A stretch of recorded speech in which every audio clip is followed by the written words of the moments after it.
ചില ആളുകളുണ്ട്, എന്ത് കണ്ടാലും എല്ലാ കാര്യത്തെയും ഇങ്ങനെ വിമർശിച്ചുകൊണ്ടിരിക്കുന്ന, കുറ്റം പറഞ്ഞുകൊണ്ടിരിക്കുന്ന ആളുകൾ.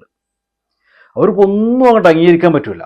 എത്ര നല്ല കാര്യം ചെയ്താലും, എത്ര മഹത്തരമായൊരു സംഗതി കണ്ടാലും അതിനെന്തെങ്കിലും ഒരു കുറ്റവും കുറവും ഇങ്ങനെ കണ്ടെത്തും.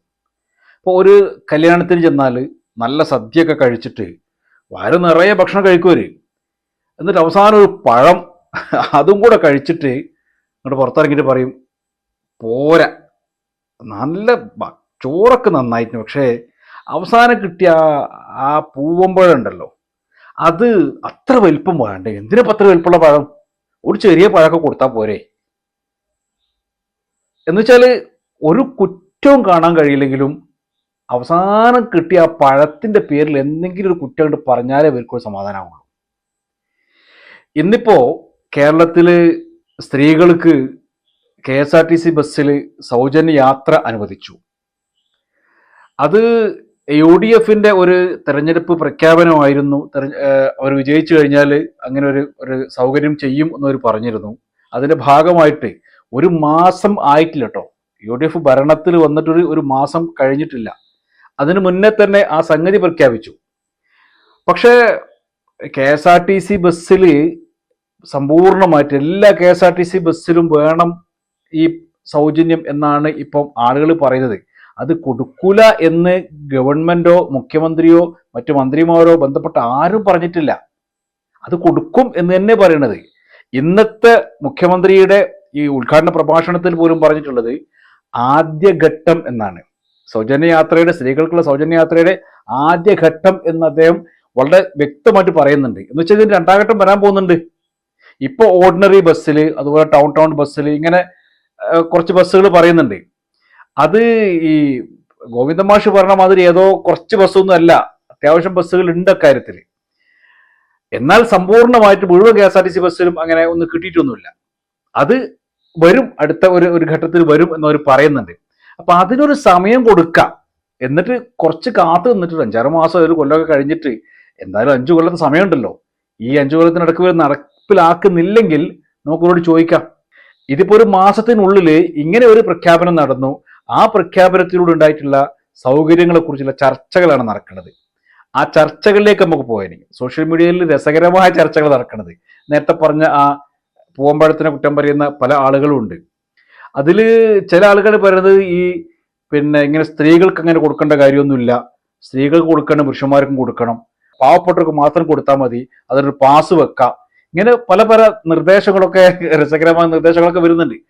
അതിൽ ചിലതൊക്കെ അംഗീകരിക്കാവുന്നതൊക്കെ തന്നെയാണ്. പക്ഷേ ഒരു സൗജന്യം കൊടുക്കുമ്പോൾ അത് ഇപ്പൊ മുഖ്യമന്ത്രി അത് പറഞ്ഞു, ഇത് ഔദാര്യമല്ല, സ്ത്രീകളെ ആദരിക്കുകയാണ്, ബഹുമാനിക്കുകയാണ് എന്ന് മുഖ്യമന്ത്രിയോട് കൃത്യമായിട്ട് പറഞ്ഞു.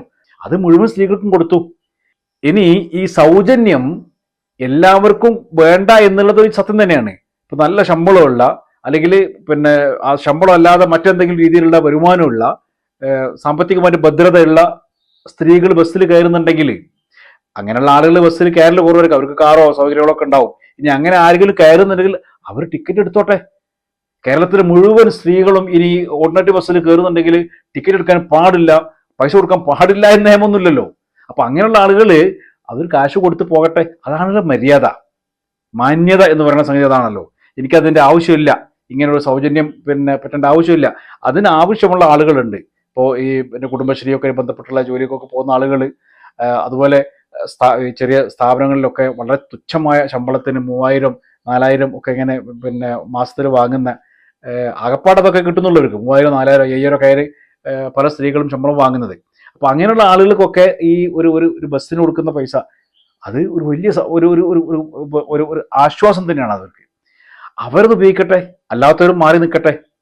പിന്നെ പുരുഷന്മാർക്കും കൊടുക്കണം എന്ന് പറയുന്നതും വളരെ രസകരമായിട്ട് ഇന്ന് മുഖ്യമന്ത്രി പറഞ്ഞു. പുരുഷ ഒരു സംഗതിയില്ലല്ലോ, അവരുടെ സമരം ഉണ്ടായിരുന്നു. ആ സമരത്തിൽ ഒരു നേതാവ് പറഞ്ഞത്, ഞങ്ങൾ തടയാൻ വന്നായിരുന്നു, പക്ഷേ മുഖ്യമന്ത്രി പ്രസംഗം കേട്ടുകൾ വേണ്ടാന്ന് വെച്ചതാണ്. അപ്പൊ പുരുഷന്മാർക്കും കൊടുക്കൂല എന്ന് പറഞ്ഞിട്ടില്ല. ഇതൊരു തുടക്കമാണ്. ഈ ഒരു ആദ്യഘട്ടത്തിൽ സ്ത്രീകൾക്ക് സൗകര്യം ചെയ്തു കൊടുക്കുന്നു. ആ സൗകര്യം പരിമിതമായ ചില ബസ്സുകളിലാണ് ഉള്ളത്.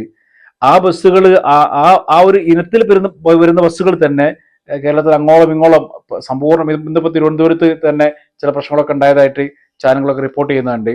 പിന്നെ ഈ ഓർഡിനറി ബസ്സുകൾ ഇല്ലാത്ത സ്ഥലങ്ങൾ സ്വാഭാവികമാണ്. ഓർഡിനറി ബസ്സുകളില്ലാത്ത, ഞാൻ ഇന്നലെ ഒരു വീഡിയോ ചെയ്തപ്പോൾ പറഞ്ഞിരുന്നു, മലബാർ ഭാഗത്തൊക്കെ ഓർഡിനറി ബസ്സല്ല, KSRTC ബസ് തന്നെ ഇല്ലാത്ത ഒരുപാട് പ്രദേശങ്ങളുണ്ട്. അപ്പോൾ അവിടേക്കൊക്കെ ബസ്സുകൾ വരേണ്ടതുണ്ട്. അപ്പോൾ അങ്ങനെയുള്ള മാറ്റങ്ങൾ തീർച്ചയായിട്ടും വരേണ്ടതുണ്ട്.